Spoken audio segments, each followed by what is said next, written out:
ay murit lañu yoo xam ne sëñ Tuubaa rek lañu yaakaar tey moom lañu yaakaar ëllëg wóolu ak gëm ak ragal ak yaakaar sëñ Tuubaa rek lañu ko def. alhamdulillahi alkarim silminan ala istiqaali bi furudin wa sunan alhamdulillahi alkarim silminan ala istiqaali bi furudin. fi ànd ak waa daara ji ñëw visiter ziyaare si exposition bi nga xam ne commission scientifique bi moo ko doon def ci jëmmalaat liggéeyu Sëriñ Abdou Lahad Mbacké. sëñ Youssou ginnaaw bi nga xoolee dégg li nga xam ne dégg nga ko ci jëf joo xamante ni yaakaar naa ne xam nga ko lool ndax mën naa ne képp kuy liggéey ngir yaatal njàngalem Sëriñ Abdou Lahad Mbacké yéen la ciy jàppale ndax yéen da ngeen a bokk ci formation yi nga xamante ni maanaam produit yi nga xamante ni ci production Sëriñ Abdou Lahad Mbacké kon war ngeen a mën a am lu ngeen jàngat ci dund ak liggéey Sëriñ Abdou Lahad Mbacké waaye nag li nga xam ne balloon nañ ko fii ci exposition bi nga xam ne commission bi Serigne Sidi dénk lépp lu jëm ci scientifique u màggal gi ngeen ñu taxaw ci loolu lañ bëggoon a xam dëgg-dëgg lan moo ciy say réaction ak lan nga ñuy dolliwaat ci Serigne Abdou Lahad Mbacké mi nga xam ne yaakaar naa ne xam ngeen ko bu wér a wér. jërëjëf ñu ngi feeñal sunu mbégte ak tamit di yeesalaat sunu taalibe ndax Serigne Abdou Lahad Mbacké nun sant ko moom lott nañ ci waaye xam gi ñu ko xam moo indi kerse gi nga xam ne moo tax ma ne noo ngi yeesalaat sunu taalibe di toroxlu waaye li ñu fi fekk nag lii rek moo am solo ndax fekk nañ fi jëf ndax yàlla suñu borom ab jaam lu mu lott ci sant ko it sañ naa jël léppam jébbal ko ba noppi it di toroxlu gi mooy mottali moo tax suñu borom mooy mottali say jëf li ma gis fii na yaatu ci kër yi ndax sëñ Tuubaa ku bëgg a yéemu ci mbiram sëñ Tuubaa du ko ñu xam xaaban maqaami an siwal baaxil xadim xam kon suñu borom moom rek moo xam kuy sëriñ bi waaye nag sëriñ bi boo ci bëggee xam dara njabootam gi doy nañ ci kon tey ji bu ñëwee fekk fi exposition ci sëñ Abdou Lahad ñuy wane lii ñuy wane ndaw ñi di ko gis mag ñi di ko gis góor ñi di ko gis soxna ñi di ko gis ñun am nañ lu tax ñu war a am jom am nañ koo xamante buñ ko xoolee dañ ñuy ñee waaye du ñee kenn loolu moom mooy Sëriñ Abdou Lahad koo xam ne suñu bàyyee xel mooy kan dañuy xam suñu bopp te suñu borom nee na boo xamee sa bopp rek xam yàlla suñu borom loolu kon defe naa man damay sant commission bi te it di wax ne ñun du ñu benn kuréel bu beru ne le yéen ngeen nekk ni dañoo bokk benn liggéey toolub Sëñ Tuubaa yaatu ba nga xam ne kenn mënu koo matale kon kenn ku ci ne di xool sa morom di ko naw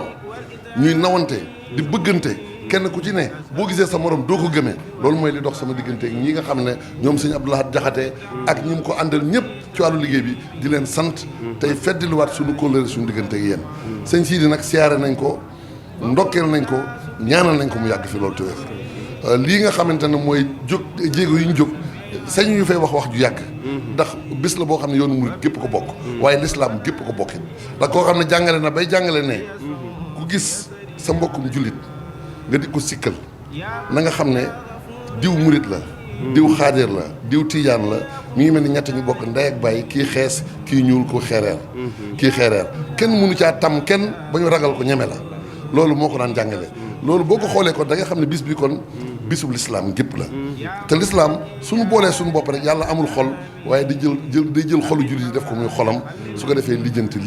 lépp yéwén jërë ngeen jëf wasalaamaaleykum. mu ñëw ñaari baat rek ñu fàttalikuwaat Serigne Atou Diagne rahmatullahi alayhi mu doon ko am taxawaay lool ci diggam ak Serigne Abdou Lahad ñu ñëwaat ci rek ay kàddu yu néew rek ci diggam ak liggéeyu Serigne Abdou Lahad bi. waaw loolu lu ko mat la ndax bi ma siyaaree sëñ Sidi rek duggaat ci salle bi xoolaat fii nga xamante ne daan nañ ko fi fekk ma romb fi nga xamante ne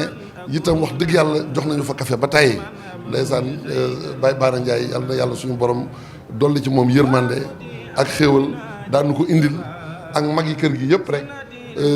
kon defe naa dinaa wax ne Sëñ Atou moom Sëñ Abdou Lahad moo doon léppam ndax ba muy jàng nekk université jeexal am njàngam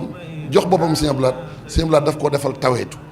li ñuy wax taweetu tarixal xaw mi waqtam ci daay yi def ci moom ay jikko yoo xam ne wares naa jaar daara dem fu baax fu ne di def ay jawalaat di seeti ñu baax ñi ngir am jikko yooyu mu taxañal ko ci ndimbal moo taxoon Sëñ Atou wax dëgg yàlla amoon na gis-gis boo xamante ne ak dogu goo xam ne ci liggéey Sëñ Tuubaa lu ko waay mën a seereel mën naa tënku ci ne amul woon yitte ci kaw suuf lu dul liggéeyal sëñ Touba te liggéey sëñ Touba nag mooy garab gi nga xamante ne mbooleem saalihaat yi la muy jur ci aw yiw lépp boo ko dajalee mën nga ko tuddee liggéeyal sëñ Touba jërëjëf ndax sëñ Touba dafa waxoon ne akramanil ilmu maal amali as-saalihaati sahal yi kamaal yi ñu tënk ko rek en français. ok donc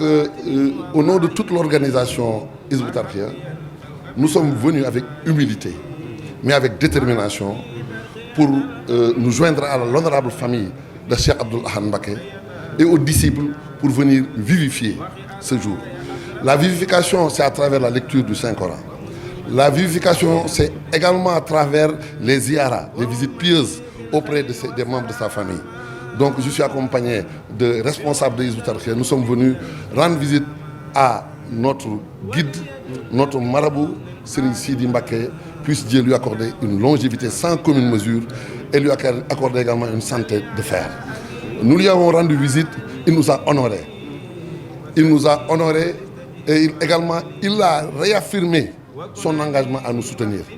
Donc nous n'avons pas tous les mots qu'il faut pour lui témoigner notre gratitude. C'est le moment également de témoigner notre satisfaction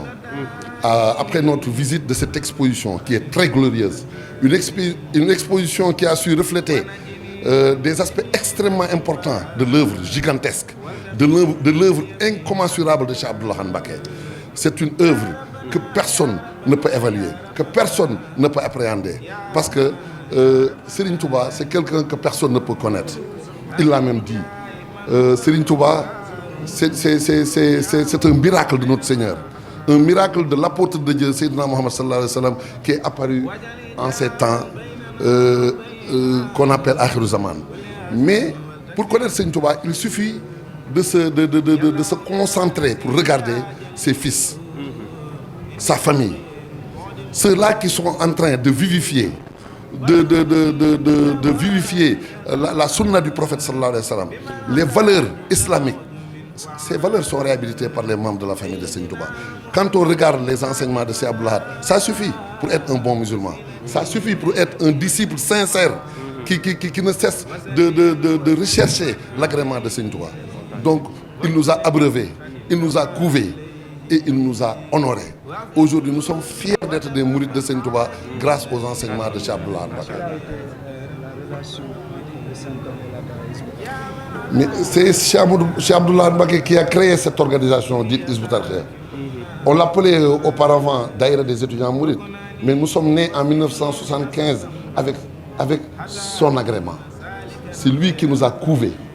qui nous a encadrés, qui nous a aidés, qui nous a enseigné les enseignements de Serigne Touba, qui nous a également soutenus.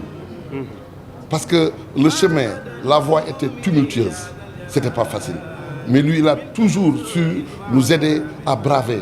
toutes les difficultés pour savoir que quand on s'engage dans la voie de la quête de l'agrément de Dieu, il faut que sa foi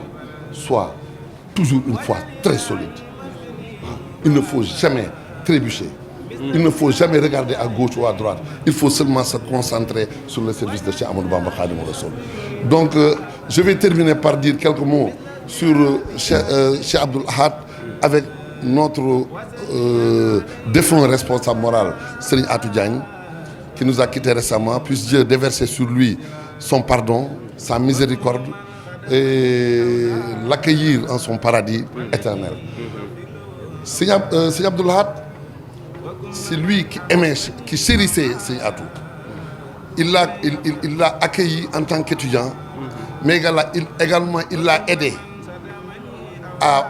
emprunter le chemin des hommes de Dieu.